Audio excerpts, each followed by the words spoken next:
राहुल गांधी अक्सर अपने बयानों में गौतम अडानी की आलोचना करते हैं, अडानी की नीतियों को लेकर मुखर रहते हैं और मोदी सरकार पर भी अडानी को लेकर निशाना साधते रहते हैं। लेकिन जरा सोचिए कि उसी अडानी को किसी राज्य की कांग्रेस सरकार बिजली बिल वसूलने का काम सौंप दे, वो भी तब जब उस राज्य में ना तो गौतम अडानी बिजली सप्लाई करते हैं और ना ही अडानी सबू वहां पर डिस्ट्रीब्यूटर है। हम बात कर रहे हैं तेलंगाना की, जहां कांग्रेस की सरकार है और मुख्यमंत्री हैं रेवंत रेड्डी। 30 जून को रेवंत रेड्डी ने यह घोषणा की थी कि अडानी समूह ओल्ड हैदराबाद में इलेक्ट्रिसिटी का बिल वसूलेगी। रेवंत रेड्डी के इस ऐलान के बाद से ही कांग्रेस के कई लोगों को झटका लगा था।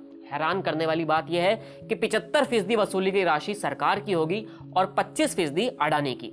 ये देश में अपनी तरह का इकलौता मामला है कि किसी राज्य में बिजली बिल वसूलने का काम उस कंपनी को दिया जा रहा है जो ना तो राज्य में बिजली सप्लाई कर रही है और ना ही उस कंपनी की किसी प्रकार से डिस्ट्रीब्यूशन में कोई भूमिका है। मामला चूंकि पेचीदा है और अडानी से जुड़ा है, तो सबका दिमाग खनक गया है कि आखिर ये झोल कैसे हो रहा है। ऐसा माना जा रहा है कि राज्य में पावर सेक्टर का निजीकरण किया जाएगा। एक मत ये भी है कि रेड्डी सरकार अडानी के साथ भविष्य के सौदे के लिए पैसे की भरपाई अभी से ही करने में लग गई है। विपक्ष यानी कि बीआरएस ने इसे निजीकरण के लिए कांग्रेस के नेतृत्व वाली सरकार का पहला कदम करार दिया है। रेवंत रेड्डी के इस फैसले के बहाने बीआरएस ने कांग्रेस के शीर्ष नेतृत्व पर भी हमला किया है। बीआरएस ने कहा है कि विडंबना है कि रेवंत रेड्डी की कांग्रेस सरकार अडानी समूह से हाथ मिलाने के लिए उत्सुक नजर आती है, जबकि पार्टी के शीर्ष नेता राहुल गांधी लगातार प्रधानमंत्री मोदी पर अडानी का पक्ष लेने का आरोप लगाते नजर आते हैं। अंग्रेजी वेबसाइट द न्यूज मिनट ने southern power distribution company of Telangana के प्रबंध निदेशक से बात की। वेबसाइट की रिपोर्ट की माने तो अभी तक अधिकारियों को अडानी द्वारा बिजली बिल वसूली करने की जानकारी नहीं मिली है। मुख्यमंत्री के बयान के एक हफ्ते बाद पुराने हैदराबाद में कुछ लोगों ने बिजली विभाग के कर्मचारियों को बिजली मीटरों की जांच से रोका, जिस पर दोनों पक्षों में झगड़ा हो गया। ये अधिकारी बिजली विभाग की वर्दी में नहीं थे, लेकिन बिजली मीटर की जांच कर रहे थे। सादे कपड़ों में होने पर लोगों को संदेह हुआ और वो उनसे बहस करने लगे। बाद में डिस्ट्रीब्यूशन कंपनी ऑफ तेलंगाना ने एक बयान जारी कर कहा कि अडानी समूह ने किसी क्षेत्र का दौरा नहीं किया है। इस पूरे मामले में जो एक बात और निकलकर सामने आई है वो ये है कि ओल्ड हैदराबाद मुस्लिम बहुल इलाका है। हैदराबाद ओल्ड सिटी में अडानी को बिजली वसूली का काम देने का एक मतलब ये भी है कि बिजली बिल तेलंगाना के सिर्फ एक हिस्से में नहीं जमा किया जा रहा है। साल 2023 में रेवंत रेड्डी ने पुराने शहर में नुकसान का जिक्र भी किया था। साथ ही यहां से आने वाले विधायकों को यह सुनिश्चित करने के लिए कहा गया था कि हर महीने बिलों का भुगतान हो जाए।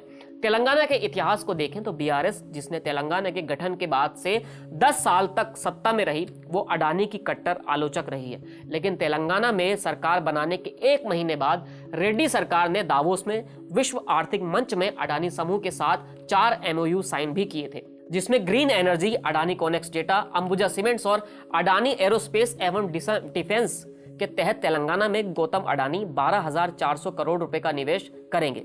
दरअसल देश के अधिकांश राज्यों में सरकारें जरूरतमंद लोगों को रियायती दर पर बिजली देती हैं, माने कि सब्सिडी देती हैं। सब्सिडी को टैरिफ में शामिल किया जाता है। जब कोई निजी कंपनी के हाथों में ये पूरा सिस्टम चला जाता है तो सरकार सीधे बैंक ट्रांसफर के माध्यम से सब्सिडी का ख्याल रखती है और कंपनी लागत के आधार पर टैरिफ बेस्ड बिजली सप्लाई करती है। कई बार अगर सरकार की तरफ से देरी होती है तो प्राइवेट कंपनी सब्सिडी के लिए इंतजार नहीं करती है और बिजली काट देती है। देश में इससे पहले भी इस तरह के बिजली निजीकरण के प्रयास किए गए हैं। बिहार में गया, समस्तीपुर और भागलपुर, उत्तर प्रदेश में कानपुर, मध्य प्रदेश में ग्वालियर, सागर और उज्जैन, महाराष्ट्र में औरंगाबाद और जलगांव, झारखंड में रांची और जमशेदपुर, इन सभी जगह बिजली नियामकों या सरकार को फ्रेंचाइजी रद्द करने के लिए मजबूर होना पड़ा था, क्योंकि टैरिफ दरें बढ़ गई और कंपनियों ने बिजली काट दी, क्योंकि लोग बिजली के लिए भुगतान करने में असमर्थ थे। राहुल गांधी प्राइवेटाइजेशन को लेकर केंद्र सरकार पर हमलावर रहे हैं और आज भी कई बार खुलकर प्राइवेटाइजेशन की आलोचना करते रहे हैं। तेलंगाना में कांग्रेस की सरकार है जिस पर विपक्ष प्राइवेटाइजेशन का आरोप लगा रहा है। ये देखना दिलचस्प होगा कि क्या रेवंत रेड्डी और राहुल गांधी विपक्ष के इस आरोप का जवाब देते हैं या नहीं। इस वीडियो में इतना ही, फिर मिलेंगे नई वीडियो के साथ। शुक्रिया।